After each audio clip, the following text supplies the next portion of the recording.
Hello बच्चों, कैसे हैं आप? उम्मीद करती हूँ आप बढ़िया और एकदम मजे में होंगे। तो आइए बच्चों, आज हम शब्द भंडार के बारे में जानेंगे।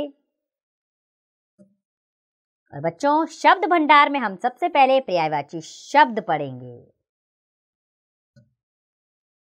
तो बच्चों, हिंदी भाषा में कुछ शब्द समान अर्थ बताते हैं।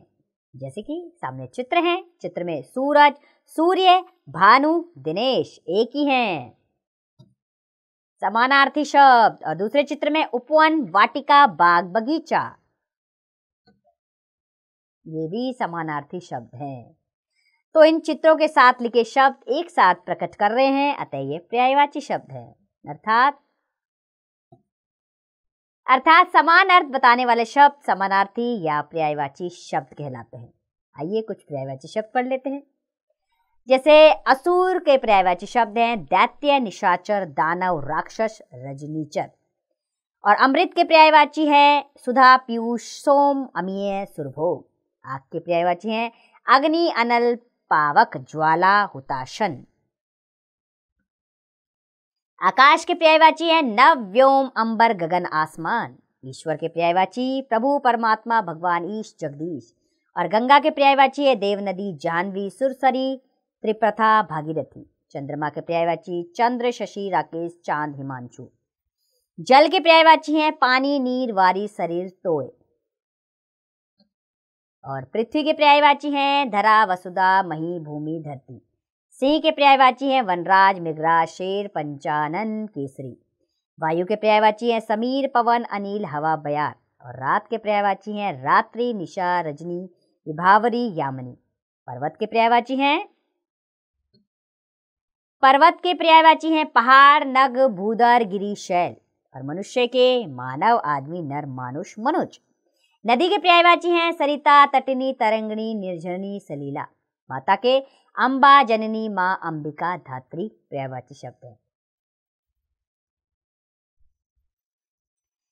अब प्रकाश के पर्यायवाची हैं रोशनी, उजाला, ज्योति, चमक, प्रभा। इंद्र के पर्यायवाची देवेंद्र, देवेश, देवराज, सुरेश, सुरपति। इच्छा के पर्यायवाची हैं लालसा, मनोरथ, अभिलाषा, कामना, आकांक्षा। कपड़ा के पर्यायवाची परिधान, वसंत, चीर, वस्त्र, अंबर। धन के पर्यायवाची हैं अर्थ, पैसा, लक्ष्मी, दौलत, वित्त। और ग्रह के पर्यायवाची हैं सदन, भवन, निकेतन, आलय, घर।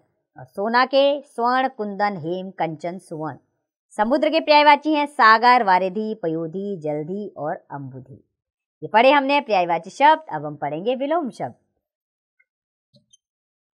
तो बच्चों, विलोम शब्द का अर्थ है उल्टा।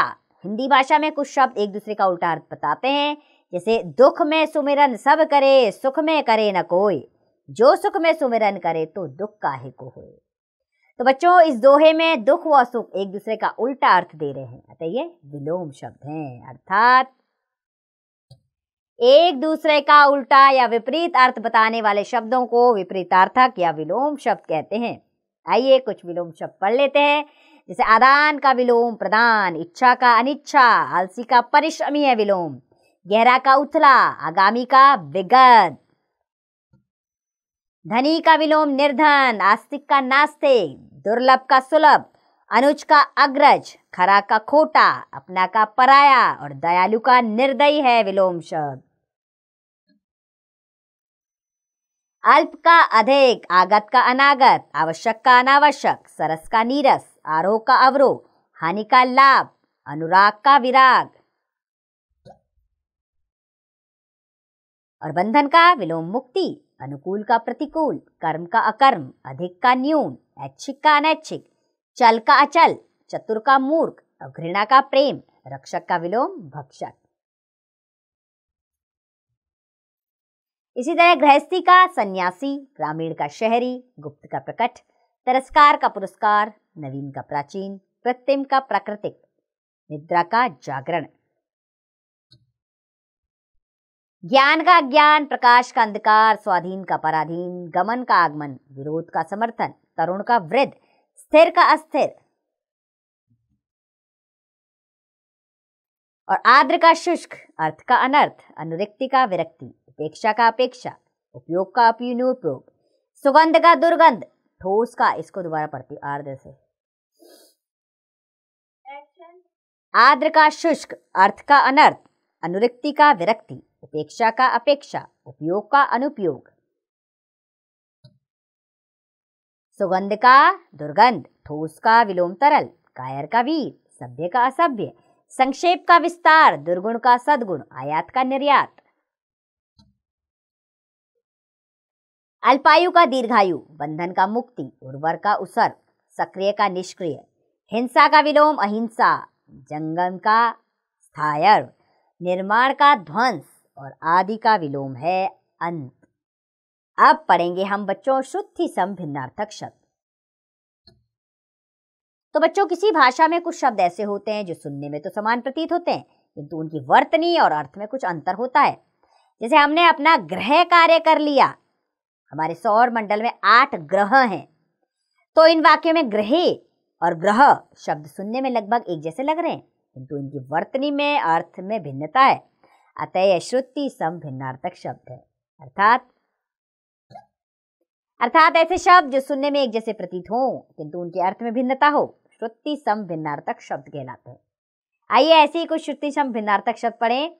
जैसे अंतर, इसका अर्थ होता है हृदय, और अंदर इसका अर्थ होता है भीतर। दोनों सुनने में एक जैसे लगते हैं। अस्त्र का अर्थ है एक हथियार और अस्त्र का अर्थ है छिपाना। अनल का अर्थ है आग और अनिल का हवा। चर्म का अर्थ है त्वचा और चरम का अर्थ है अंतिम। कर्म का अर्थ है कार्य और क्रम का अर्थ है सिलसिला। द्रव का अर्थ है तरल पदार्थ और द्रव्य का अर्थ है धन। वात का अर्थ है वायु और बात का अर्थ है वार्ता। अविराम का अर्थ है सुंदर और अविराम का अर्थ है लगातार। बदन का अर्थ है शरीर और वदन का अर्थ है मुंह। और का अर्थ है तरफ और का अर्थ है तथा। चालक यानी चलाने वाला और चालाक यानी कि चतुर। कली यानी कलयुग और कली यानी आदिकिला फूल। बलि यानी बलिदान और बली यानी शक्तिशाली। जरा यानी कि बुढ़ापा और जरा यानी कि थोड़ा। मूल यानी जड़ और मूल्य यानी कीमत। देव देवता और दैव भाग्य। योग मेल और योग्य लायक। भुवन संसार और भवन घर। श्रवण कान और श्रवण बौद्ध भिक्षु। नारी स्त्री और नारी नब्ज। जठर है उदर और जरठ पुराना। कृपण कंजूस और कृपाण तरपार। अंश है हिंसा और अंश है कंधा। प्रणय है प्रेम और परिणय है विवाह। निधन है मृत्यु और निर्धन है गरीब। शुल्क है सफेद और शुल्क फीस। कुल यानी वंश और कुल यानी किनारा। प्रमाण यानी सबूत और परिमाण यानी मात्रा। अब हम पढ़ेंगे अनेकार्थक शब्द। बच्चों, हिंदी भाषा में कुछ ऐसे शब्द भी हैं जो भिन्न संदर्भों में प्रयोग के अनुसार भिन्न भिन्न अर्थ देते हैं। जैसे कनक कनक ते 100 गुनी, मादकता अधिकाय, या खाए बोराए जाए या पाए बोराए। बच्चों, इस दोहे में कनक शब्द 2 बार आया है, जिसका अर्थ क्रमशः धतूरा और सोना है। ऐसे शब्द अनेकार्थक शब्द कहलाते हैं। अर्थात एक से अधिक अर्थ प्रदान करने वाले शब्द अनेकार्थक शब्द कहलाते हैं। आइए कुछ अनेकार्थक शब्द पढ़ें। जैसे कर, इसका अर्थ किरण, हाथ और टैक्स होता है। काल का अर्थ समय, यमराज और मृत्यु होता है। गुरु का अर्थ होता है श्रेष्ठ, अध्यापक और बड़ा। अंबर का अर्थ होता है आकाश, कपड़ा, परिधि। गति का अर्थ होता है मोक्ष, चाल, दशा। भेद का अर्थ होता है रहस्य, प्रकार, छेदना। इसी तरह अंक का अर्थ गोद, नाटक का खंड और चिन्ह होता है। अक्षर का अर्थ सत्य, वर्ण और मोक्ष होता है। उत्तर का अर्थ जवाब, दिशा और पीछे। कर्ण का अर्थ कान, पतवार, कुंती का पुत्र होता है। गुण का अर्थ होता है लक्षण, स्वभाव और कौशल। घट का अर्थ होता है घड़ा, मन और कम। पद का अर्थ होता है जगह, उपाधि, पैर। अर्थ का अर्थ होता है धन, मतलब, उपयोग। वाणी का अर्थ होता है जल, जीवन, प्रतिष्ठा। मत का अर्थ होता है राय, निषेध, संप्रदाय। समय का अर्थ होता है काल, अवसर, व्यवहार। और गौ का अर्थ होता है पृथ्वी, दिशा, किरण। इसी तरह मधु का अर्थ होता है शराब, शहद, वसंत। जड़ का अर्थ होता है अचेतन, मूर्ख और मूल। भाग का अर्थ होता है हिस्सा, बांटना और भाग्य। वार का अर्थ होता है दिन, आक्रमण और प्रहार। इसी तरह वर का अर्थ होता है श्रेष्ठ, दूल्हा और वरदान। वर्ण का अर्थ होता है रंग, जाति, अक्षर। शिव का अर्थ होता है कल्याण, महादेव और शुभ। अक्ष का अर्थ होता है आंख, सूर्य और ज्ञान। घन का अर्थ होता है हथौड़ा, घना और बादल। रस का अर्थ होता है प्रेम, सार और स्वाद। अब बच्चों हम जानेंगे एकार्थक प्रतीत होने वाले शब्द। हिंदी भाषा में कुछ शब्द ऐसे होते हैं जो देखने में तो एक दूसरे के पर्यायवाची लगते हैं किंतु भिन्न अर्थों का बोध कराते हैं। जैसे ग्रंथ एक महत्वपूर्ण पुस्तक है और पुस्तक एक साधारण पुस्तक। अर्थात वे शब्द जो देखने में समानार्थी प्रतीत होते हैं लेकिन उनके अर्थ में थोड़ा अंतर होता है, उन्हें एकार्थक प्रतीत होने वाले शब्द कहते हैं। आइए कुछ एकार्थक शब्द पढ़ लेते हैं। जैसे श्रद्धा, किसी के प्रति गहरे विश्वास और आदर का भाव। वाक्य प्रयोग है इसका, पंडित जी की बातें सुनकर मेरे मन में उनके प्रति श्रद्धा उत्पन्न हो गई। इसी तरह भक्ति होता है, श्रद्धा और भक्ति को एक समझा जाता है लेकिन अलग है। भक्ति का अर्थ ईश्वर के प्रति संपूर्ण समर्पण का भाव होता है। वाक्य प्रयोग, सूरदास श्री कृष्ण की भक्ति करते थे। अनुरोध यानी बराबर वालों से की गई प्रार्थना। वाक्य प्रयोग, मैं आपसे अनुरोध करता हूं कि आप यहां से चले जाएं। और प्रार्थना, ईश्वर या अपने बड़ों से की गई प्रार्थना, मैं ईश्वर से आपकी सफलता हेतु प्रार्थना करता हूं। निर्णय, फैसला, पंचायत ने अपना निर्णय सुना दिया। न्याय यानी इंसाफ करना, सम्राट अशोक अपने न्याय के लिए प्रसिद्ध थे। शोक, किसी के मरने से होने वाला दुख, अर्थात महात्मा गांधी जी की हत्या के बाद पूरा देश शोक में डूब गया। खेद, किसी काम को ना कर पाने का अफसोस, मुझे खेद है कि मैं आपका कार्य नहीं कर सका। पाप यानी नैतिक नियमों के विरुद्ध आचरण, चोरी करना पाप है। और अपराध, कानून का उल्लंघन, चोर ने चोरी करने का अपराध किया। अनिवार्य, जिसके बिना कार्य संभव ना हो, अर्थात विद्यार्थी जीवन में अनुशासन अनिवार्य है। इसी के अलावा आवश्यक होता है जो जरूरी है, तो नैतिक किसी आवश्यक कार्य के लिए बाहर गया है। कृपा यानी कि छोटी की सहायता की इच्छा, हे भगवान हम पर कृपा करो। दया, लाचार के कष्टों को दूर करना, अर्थात हमें पशुओं पर दया करनी चाहिए। पत्नी किसी की विवाहिता स्त्री यानी कि वह एक गरीब किसान की पत्नी है। स्त्री कोई भी औरत, यह स्त्री कौन है? अमूल्य, जिसके मूल्य का अनुमान ना लगाया जा सके। माता पिता का प्रेम अमूल्य होता है और बहुमूल्य बहुत अधिक कीमती, वे बहुमूल्य हीरे हैं। प्रेम, किसी के प्रति प्यार की भावना। वाक्य है, हमें जीवन मात्र से प्रेम करना चाहिए, यानी कि हमें जीव मात्र से प्रेम करना चाहिए। स्नेह, छोटों के प्रति अनुराग, जैसे चाचा नेहरू छोटे बच्चों से स्नेह करते थे। वध, शत्रु या अत्याचारी के प्राण लेना, श्री राम ने रावण का वध किया। हत्या, निर्दोष को मारना, नौकर ने अपने मालिक की हत्या कर दी। सभ्यता, रहन सहन का तरीका, युवा पीढ़ी पश्चिमी सभ्यता की ओर आकर्षित हो रही है। संस्कृति, जीवन जीने का उत्तम ढंग, भारतीय संस्कृति विश्व प्रसिद्ध है। अब बच्चों हम पढ़ेंगे अनेक शब्दों के लिए एक शब्द। हिंदी भाषा में कई बार अनेक शब्दों अथवा वाक्यांशों के लिए प्राय एक शब्द का प्रयोग किया जाता है, जिसे भाषा लेखन में संक्षिप्तता आती है। जैसे पाठ में आए कठिन शब्दों के नीचे रेखा खींच दो या पाठ में आए कठिन शब्दों को रेखांकित कर दो। तो इन वाक्यों में बात दो प्रकार से कही गई है, पहली अनेक शब्दों में और दूसरी कम शब्दों में। हम देख सकते हैं कि कम शब्दों में कही जाने वाली बात अधिक प्रभावशाली लग रही है, अर्थात इसका भाषा में संक्षिप्तता और प्रभावशालीता लाने के लिए अनेक शब्दों के स्थान पर प्रयोग किए जाने वाले शब्द अनेक शब्दों के लिए एक शब्द कहलाते हैं। आइए कुछ अनेक शब्दों के लिए एक शब्द पढ़े। अर्थात जो ईश्वर में विश्वास रखता हो उसके लिए एक शब्द है आस्तिक, जो ईश्वर में विश्वास ना रखता हो नास्तिक। जहां अनाथ रहते हो अनाथालय, जिसे देखा ना जा सके अदृश्य। प्रतिदिन होने वाला दैनिक, प्रत्येक मास होने वाला मासिक, प्रत्येक वर्ष होने वाला वार्षिक। जो बड़ा भाई हो अग्रज, जो छोटा भाई हो अनुज, जो कठिनाई से मिले दुर्लभ।